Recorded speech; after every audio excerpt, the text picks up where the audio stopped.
Mais vrai, mais regardez-moi ce dégât. Ils appuient sur Okito. Là, voilà ce que ça donne. Un cratère incroyable.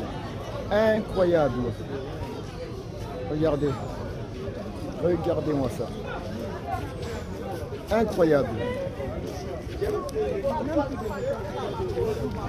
Incroyable mais vrai.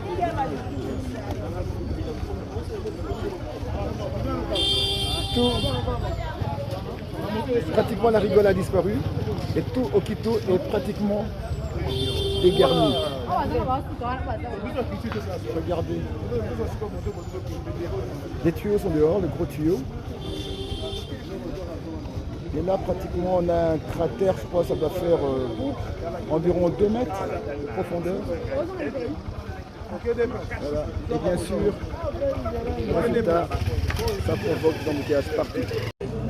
À ce niveau-ci, la route a pratiquement disparu. Regardez. Sur Okito, la route a pratiquement totalement disparu. Tout est parti.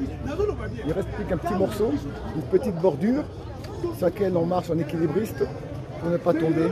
Et regardez ici le ravin, alors il est pire de l'autre côté. Waouh! Incroyable! On n'a jamais vu ça dans un quartier résidentiel comme celui-ci à Binza-Puison, la rue Okito.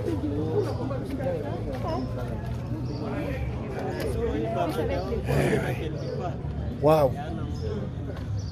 Ce niveau-ci, la rue Okito, les travaux étaient déjà étaient presque achevés. Mais regardez maintenant, la pluie de cette nuit a pratiquement tout avalé avec elle, tout est parti.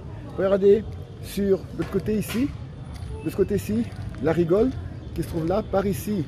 On a encore un petit morceau qui reste de ce qui avait été réfectionné.